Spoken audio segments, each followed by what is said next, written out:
Hello, everyone. This is David Cohn from SotUs, and I'm going to answer all these fantastic questions. I took one look at them already, and before I begin, I'll just say if you feel like I didn't answer your question, feel free to email me, and I'll respond to you even more. I try and be as open and honest, and try and make myself as available as possible to answer these kinds of questions. So they're great. Thank you very much. I really appreciate it. I'm really lucky that as far as SotUs goes as an idea, there are other people out there like you guys asking these questions who also are really passionate about the idea. So thank you very much. And let's go to the first question. This is from Alex, but I don't know who some of these questions, if I know who it's from, I'll say it. Otherwise, I'll just sort of read the question. And there's 15 of them, so this is going to be long. But I'll try and not rant. I have a tendency to do that because I am passionate about this stuff, but I'll try and keep it short. Thank you very much. First question. SotUs has become a success even before its official start. What is the current situation? Well, the first thing I'll say is that I actually don't think we're a success already. We have had some instances of success, but we are not a success so far. So let me backtrack, and I'll tell you what the current situation is. We officially won the grant about 4 months ago. The first month and a half was spent just getting ducks in a row, sort of figuring out what we needed to do, how we should plan. The next month and a half, 2 months after that was spent in design. And I was, we tried to be pretty open about the design too. I shared some of the designs, got some good feedback from people. But we've now left the design phase and we have entered the development phase. And the development phase should be, the 1.0 of our site, I should say, is hopefully going to be ready in about a week or two. So we are going to be launching the 1.0 of our site very, very soon. And for those who know, in the meantime, what we did was we put up a wiki, and we actually, just using a wiki and another site called The Point to collect money, we've funded 3 investigations, and we're trying to fundraise for a 4th already. We've raised about $3,000 from about 100 donors, about an average of $33 each. So that's sort of the, where we're at right now and what we've done. And the current situation is I'm actually going to be leaving tomorrow to go to meet the developers and spend a week with the developers to do a big last push. Hopefully at the end of next week we'll be ready. If not, 1 more week, which puts us a week behind schedule, which that to me is considered still right on time, because if anybody's gone through this, getting it to within a week of when you originally expected is actually pretty damn good. I'm actually really happy about how things are going in terms of timing and our current situation. And I started rambling, so I'll go into the next question. I've been following the evolution of SotUs with all its episodes. Has it become a more complex task than you expected? That's a really good question. I'd be lying if I said no. It's definitely more complex. I mean, building a website in general is complex, and this is also building an organization. You have to remember that it's a nonprofit, right? So there's a lot of framework behind that, which I'm new to, the nonprofit world. So, for example, even after we got the grant and I wanted it to be a nonprofit, well, then I had to find a fiscal sponsor. And once I found a fiscal sponsor, then I had to enter in a contract with them. And these are all things that, again, that first month and a half was getting ducks in a row, sort of figuring out what are the steps. And even now, in the development phase, there's always things that come up that you have to respond to and react to. Everything from, oh yeah, I need a terms of service and a privacy legal clause to, hosting requirements, to payment gateways, and all these fun nuanced things, which I'll spare you the details on them because they always sort of umbrella out into more things. But I'll say this, I love every minute of it because it's kind of like digital poetry. I have this opportunity to build this website as I envision it, and granted there are things that come up along the way that force me to sort of not get distracted, but I have to put out certain fires and do certain things, but they're all part of this process of again, digital poetry, getting to build this website that I have in my head and trying to get a sense of what other people think, right? I mean, I've also, it's complex in that I'm trying to get feedback as I'm going and respond to what people think. So, like these questions, let me know what things I should keep in mind in the future. What's the next question? SotUs provides a chance to report on subjects that are overlooked by the newsrooms. Is the picture of the world brought by traditional media too narrow? So this is a really good question, and it's a tough one, right? Because I strongly believe that individual reporters, individual editors, journalists in general, when you talk to them one-on-one, are actually really, really good people, and they have really strong beliefs, and they're doing what they're doing because they believe in it and they're passionate about it. Individual reporters and journalists, their view is not too narrow. I think the problem comes in that the institutions that they're part of, right, newspapers or news organizations, are structured in such a way that, I'll use an analogy. They're not as hardcore as the military, right? They're not like this, but they are structured in a top-down way, in a way where orders come from the top. Individuals can't necessarily make decisions on the fly, and that's caused them to be somewhat narrow or unable to pivot rapidly in response to the community that now has a voice as a result of the internet, right? But I wouldn't ever accuse any one organization or any one person part of that organization of being at fault. I think a lot of times in this sort of traditional or new media debate, we cast things in black and white a little too often. It's always more complicated than that. So individuals are awesome and fantastic and great. I think the way news organizations, traditional media are structured needs to be rethought or retooled so that it can respond more and be more open. But it's not their fault. It's nobody's fault. It's just the way those organizations were structured because they came out of this history, right? And it literally is history now. What worked 30 years ago doesn't work anymore. But I'll start rambling if I continue, so let's go on. I think I'm on question 4 now. Yes. How do you define yourself? As a journalist, an editor, an entrepreneur, or something else? You are multitasking these days. That is a really good question. So I'll say this to begin with. I'm not an editor. The reason I'm not an editor is because SotUs is not a news organization. I'm not building a news organization. I'm building a marketplace or a platform that independent journalists can use to crowdfund for themselves, right? So to the extent that I am not an editor, I am not going to be deciding, what journalists can and can't pitch, or what pitches, we're going to be supporting or not. I don't have an agenda or anything like that. So I'm not an editor. I definitely was a journalist. I started out as a tech reporter or tech and science reporter. I like to call myself a geek reporter. And, I went to Columbia and got my master's in journalism, but I can admit that I haven't done any shoe leather reporting for a little bit now. And any sort of reporting I do is usually about the media itself, so it's meta and it's more blogging than anything else. Just sort of opining, really, I should say. So I guess I'm going to say entrepreneur, but I'll put a caveat on that, which is that I'm an entrepreneur strictly interested in the issues of journalism. What I'm passionate about and what motivates me is figuring out how journalism can continue to thrive despite the death of its institutions, right? That's what motivates me. So I'm a journalist entrepreneur in that sense, where I'm trying to figure out how journalism can rethink itself and redefine itself so it can continue. So I'm an entrepreneur, but specifically about journalism. I'm not going out there trying to build another Facebook or something like that, or anything else. I'm specifically interested in whether or not it will serve journalism. Question number 5.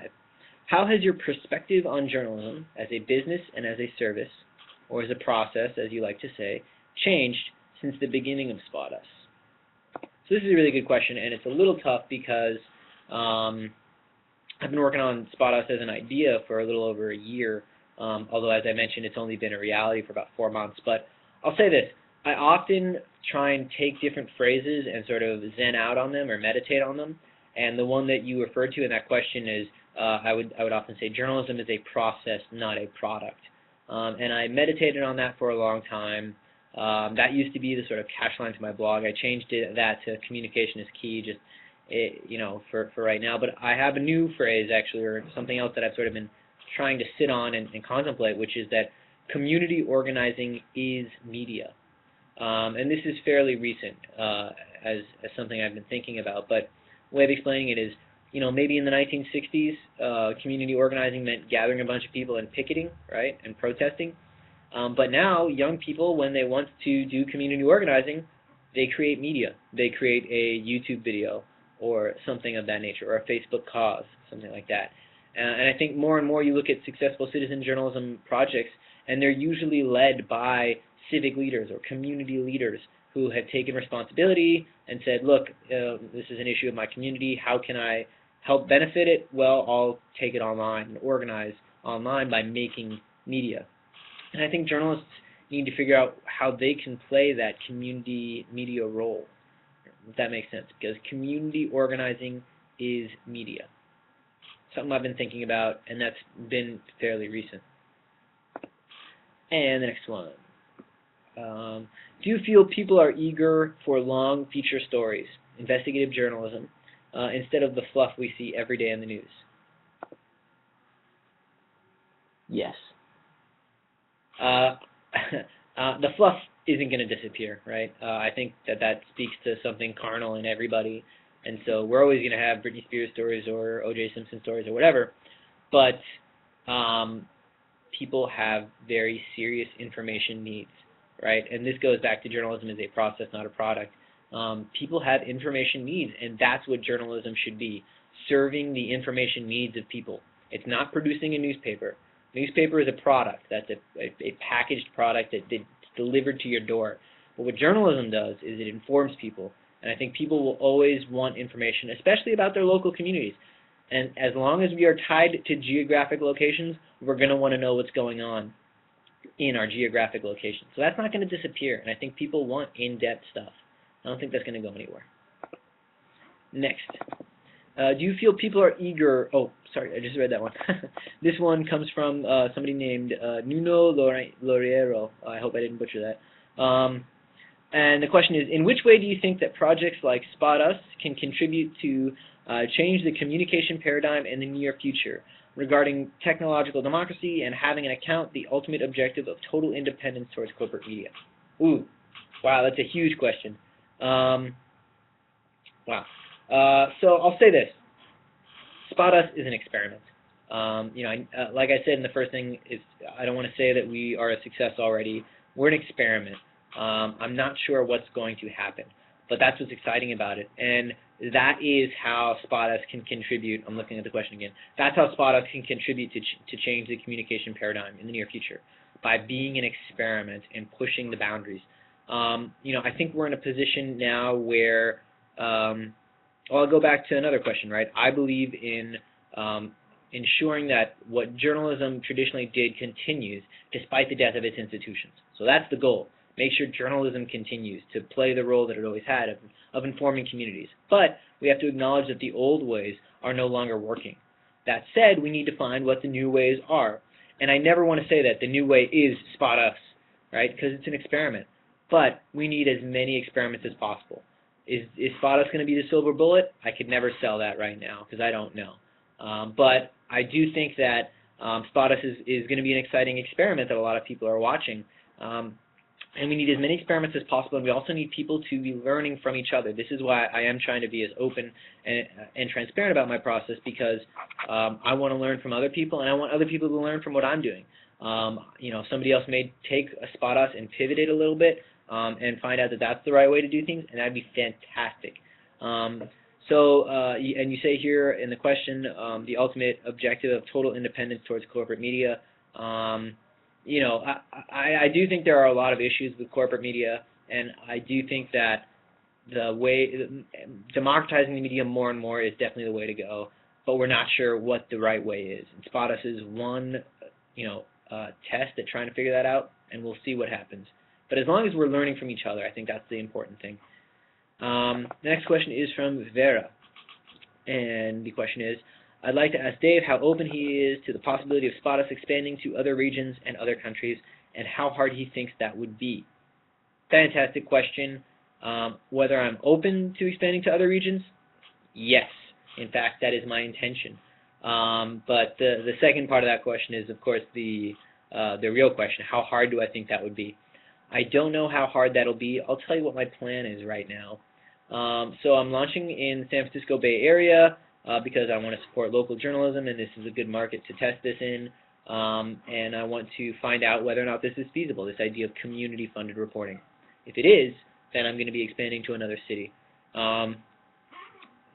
Right now, it's too early to say what city that would be. I'm thinking Los Angeles, but Seattle and New York have also come into my head. I'm not sure if I want to stay on the West Coast or just in California, or just go for it and try and tackle New York, because if I can make it there, then I can make it anywhere. I'm not sure.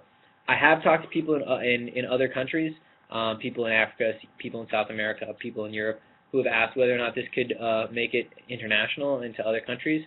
I don't know. I hope so. I'll say this: the code that I'm producing, the web application, is open source.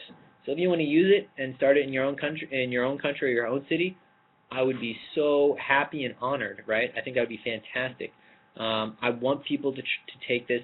It's open source for a reason. Take it, use it in your own city. You know, if you start in South America and I start in North America, maybe we can meet somewhere in the middle. That would be, we could party, right? So I do hope to expand. I have no idea how hard it'll be. It all depends on whether or not I'm able to get any traction. So it's too early to tell, but I do hope to. Next question is from Carlos, and he asks, I'm interested in agenda issues. Are you going to track whether a story has been covered before or not in media, and the differences between media and SotUs coverage? So there's two answers to that question. The first is that SotUs does not have an agenda. Again, we're not a news organization. We're a platform. So I myself am not going to be pushing any agenda. I will be looking at, of course, the things that SotUs does cover and compare it to how other media covers it, for obvious reasons. And again, that's partly why I'm picking just one local area region to start with, is because I'll be able to really grasp and see what's happening, rather than, you know, if it's all over the world, it'll be too much. But you know, again, SotUs is a platform that anyone can use.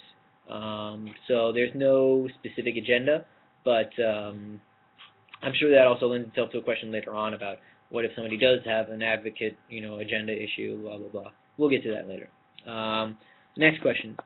What I want to know is if this new model that gives the people editorial power of choosing what they want is going to be covered results in an agenda different of what the media are proposing.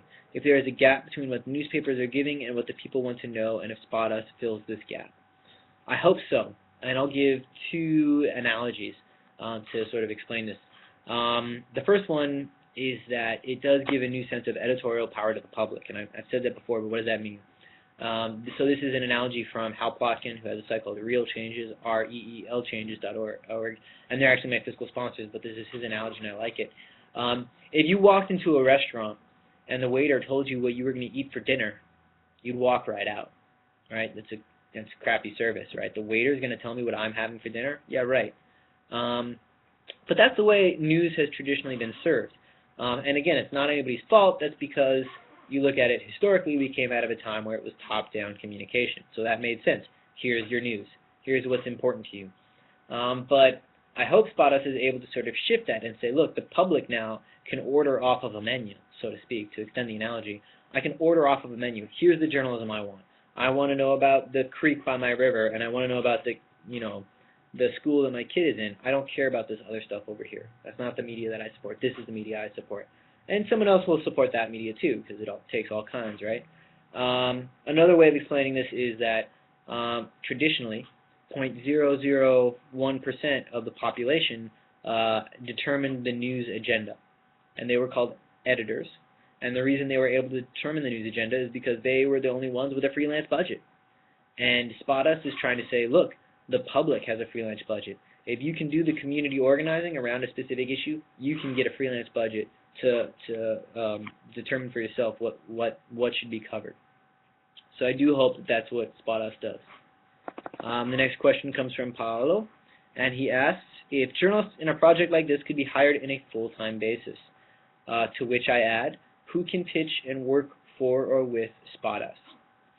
So the first question, SotUs again is not a news organization, and to that extent we do not hire full-time journalists. That said, the second part of your question, who can pitch and work for or with SotUs?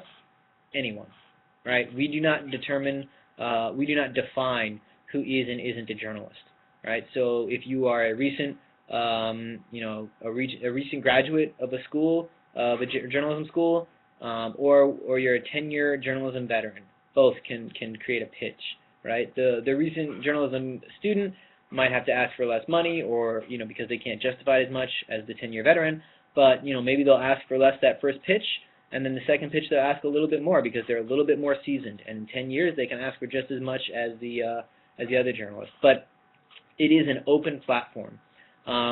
It's for freelance journalists, and it's on a pitch-by-pitch basis for right now. That's why we don't hire full-time people, because we basically will hire people for specific pitches, and we don't even hire people. We just make a platform where they can create a pitch and do fundraising, and we'll try and help fundraise, but they're not really employees.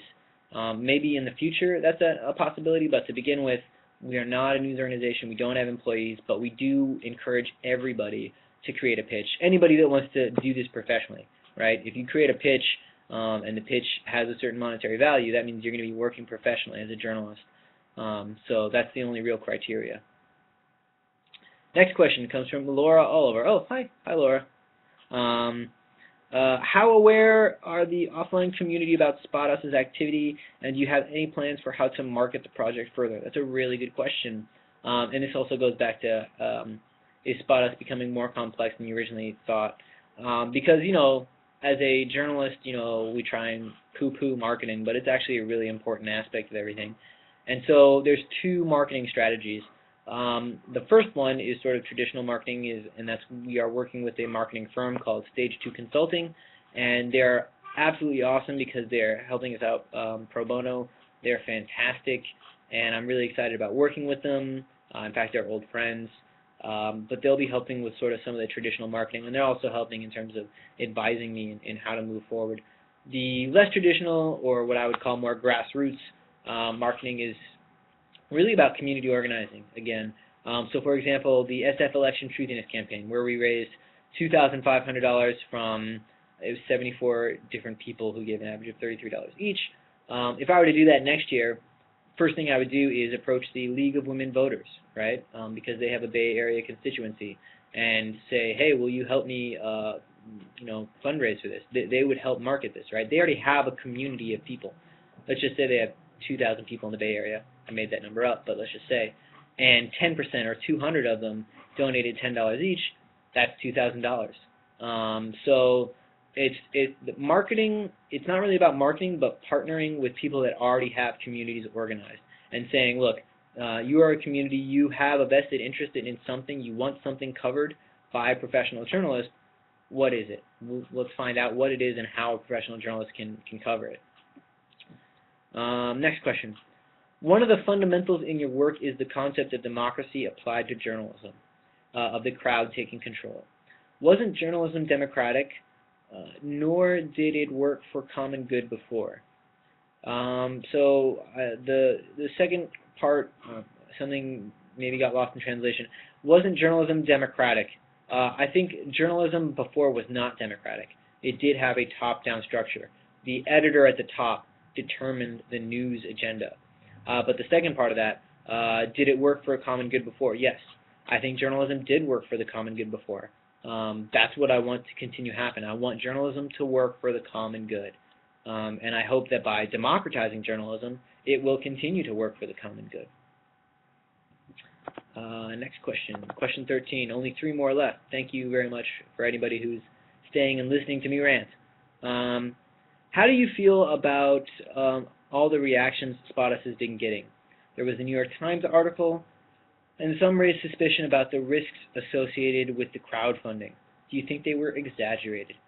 This is an excellent question, and I could talk your ear off. I have many different responses to this question of the risks involved with crowdfunding. As far as the reactions I've been getting so far, I'm really, really pleased with them in that people are paying attention or people are watching. They're curious to see what happens. I'm curious to see what happens too. And so I'm trying to be as open and transparent about it so that people can sort of learn from it as well as I will. So like when the New York Times article came out, at first I was actually not disappointed but a little upset because we weren't ready for that kind of traffic. I wanted to say, wait, hold off, come back in another month when we launch.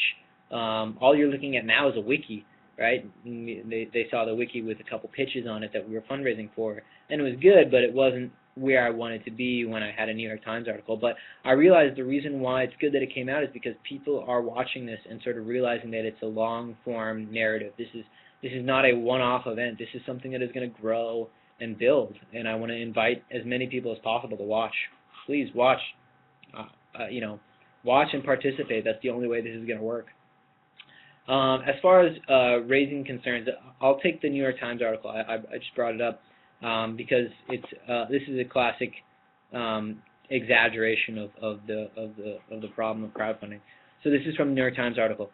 Critics say the idea of using crowdfunding to finance journalism raises some troubling questions. For example, if a neighborhood with an agenda pays for an article, how is that different from a tobacco company backing an article about smoking? Well, I think it's a huge difference. Neighborhoods don't have a conscious, they don't make decisions collectively. I doubt I could get 4 people on my block to agree about something.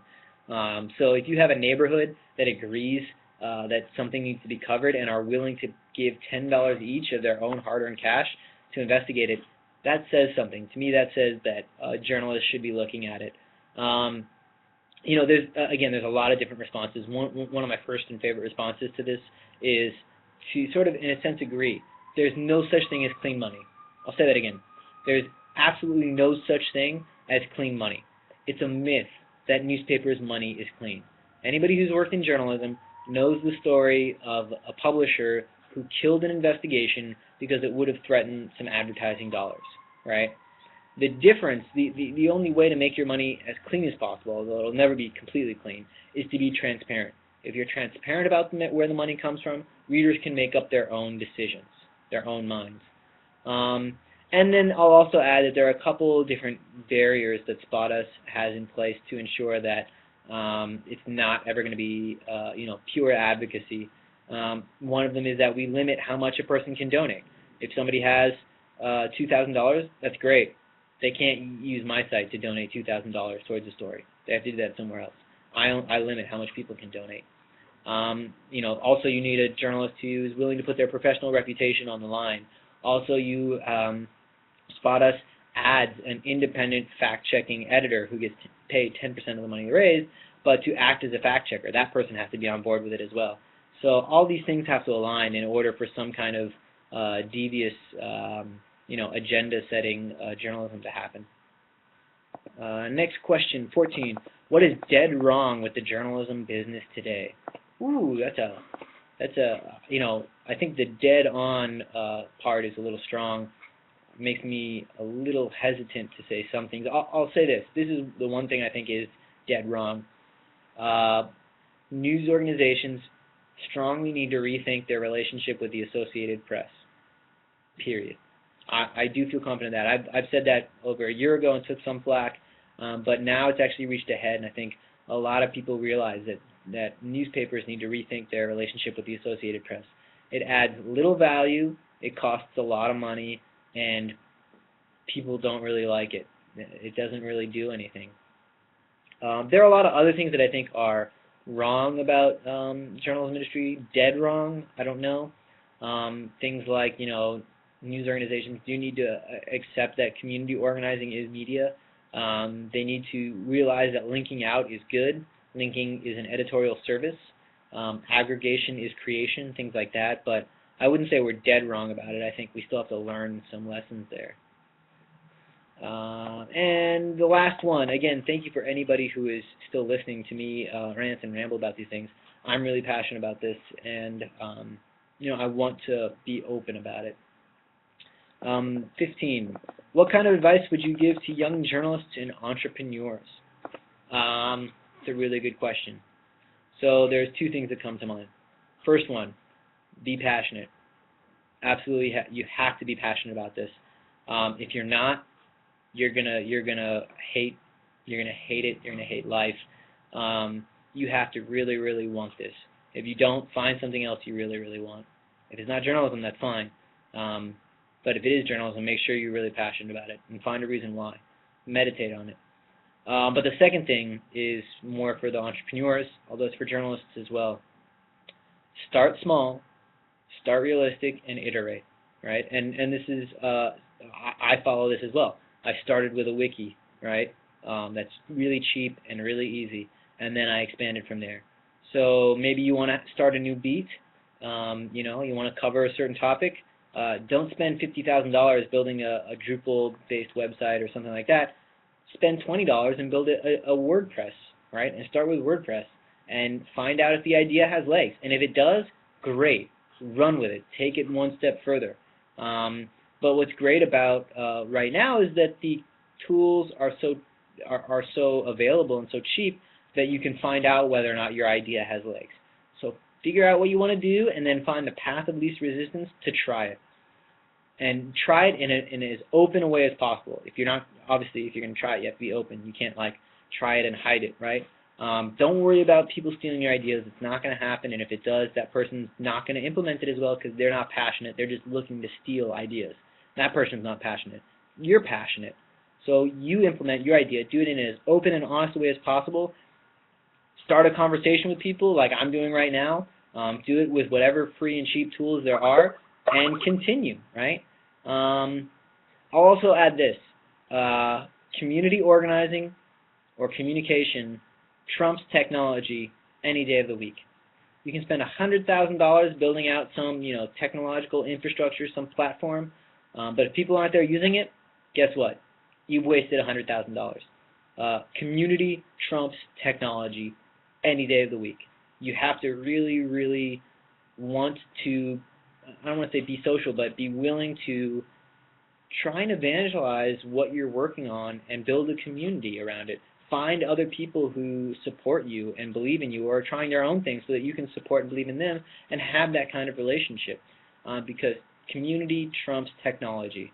If you have 100,000 people, that's much more important than having $100,000 to spend on technology, hands down. Other than that, stay passionate, try what you can, and just be open about it. And rock on. Again, right now, it's really, really, I strongly believe it's important that we figure out how journalism can continue to survive and thrive despite the death of its institutions. And that's only going to work if we all push together. I'm doing my little part with SotUs. We'll find out if it works or not. If it doesn't, that's okay as long as other people learn from it. And I hope other people try things and that I can learn from them as well. Journalists and journalism right now is the diaspora. We're sort of been kicked out of the homeland of newspapers, and we need to figure out where we can go from here. But we can only do that if we work together. So thank you for listening and joining me, and I hope to hear back from you guys even more.